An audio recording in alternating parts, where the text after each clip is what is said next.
understand me? Living here 50 years is really over half of my adult life because I'm 74. I was 24 when I came. That's 50 years ago. And I've seen more racial tension here than I ever saw in the South. And yet, the South is noted for racial tension. But there's a difference in how it's applied. No. The more things seem like they're changed, the more they remain the same. See, my family has reunions there all the time, so I'm in and out all the time. But the South has not changed the way you might think it has. Let me show you something. You see these two items? Maybe you'll get the picture. They call it parables down the South. And let's say this here is the majority. How many pieces at 1, 2, 3, 4, 5, 6? And you take, this is 8. If you move 2 people forward and leave these behind, which one is the less or the most? Which is the most? The ones that back. Okay, so now if you move 2 steps forward and left, how many back here? 6 items, which we call them people. Do you call that change? What would you call it? What would you call that change? What would you, who said Okay, what would you call that? Moving 2 people up and leaving everybody behind. Yeah, It's not you got to picture this as people. And I'm using a small figure here. But picture this 600 people that are in bondage or oppression. Right. Okay, you got 800 with the 2 here. All right. Okay, we got 800 people in oppression under Jim Crow law. Okay? And these people want change. The law changes in the sense that you know it. And these 2 people move here. From this level to that level, that's supposed to be a higher level. You got me now? So you still got these here. Do you call this change? What do you call that? But you still have the majority here. Excuse me? It's called turpitude. Yeah. Exactly. So now you ask me, has the South changed? There's your answer. You understand me?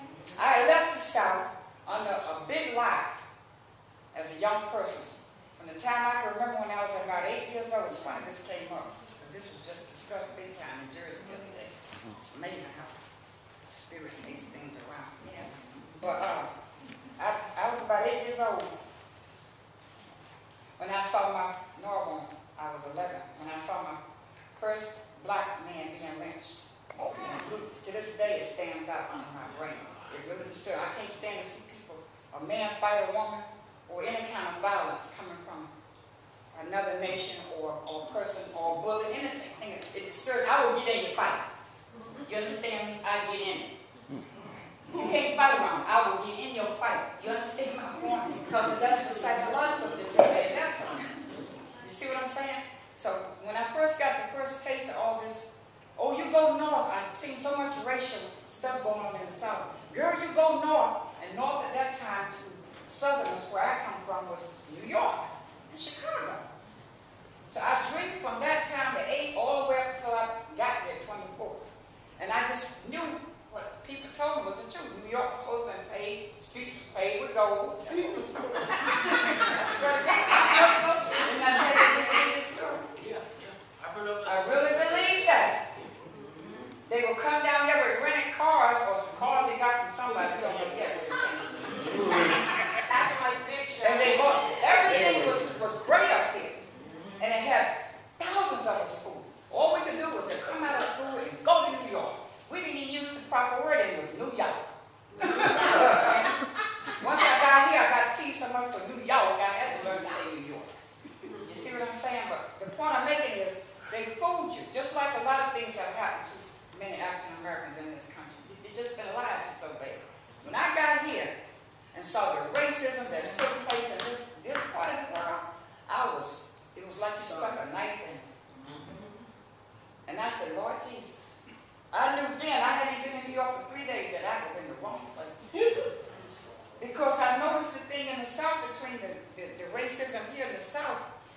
You could be as poor as dirt in the South and needed a favor. Your son could go to jail, whatever your problem was. And you could go to that same white man that oppressed you and say to him, look, my son doing so and so, and I ain't got no money, blah, blah. He worked on this man's property. my family was able to get out from under that type of a bondage because they managed to buy property behind another side of the story. And today there's 189 acres, I think, it's all together. But it came from, what is that saying they got, the mule and the 5 acres? This white man, back to the goodwill white that I was talking about earlier, followed the promise of my great-grandmother, who was a slave child. And she lived on that plantation. So he followed her wish through his son, made his son, because he was dying, give her what she needed for parents. She said, I'll do anything. I'll give you my life, but just don't steal no more of my family. Because he sold her family so bad. This is going back to slavery. And so that he followed through with that. And she had her leader was 2 acres at the point.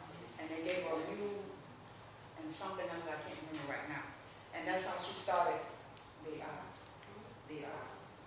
what you call it when you keep inheritance stuff. Because we all now own that property. Blood inheritance? Excuse me? Is it called blood inheritance? Yes. And so it's been passed down. You can't sell our land. It must be passed in each generation until the end of time. That's a beautiful, that's really beautiful. And I'm the third And generation started, to own it. I'm sorry. So now I'm going to be passing it on to my brands, and it's 5 generations in my family. So it's going to go a long way before they sell it. And right now we got so much leased out like the Rockefellers did with their land. 25 years they built a mall, and the mall needed some more parking space, so they asked to buy parts of our land. And me and 2 others bought it. Excuse me? They go too far into it. Yeah. Yeah, I think that's, it's an incredible story, and we're gonna have to New lose York this. has far more racism blatantly than you ever see in the South, because you know where you stand there. Okay, guys, remember we said about Islam, we're not doing too much of Sister this. Tina, that was a brilliant, the parable that Sister Tina dealt with was brilliant, and we're going to turn it back over to Sister Amanisha now, and then later we could have more time to expound on different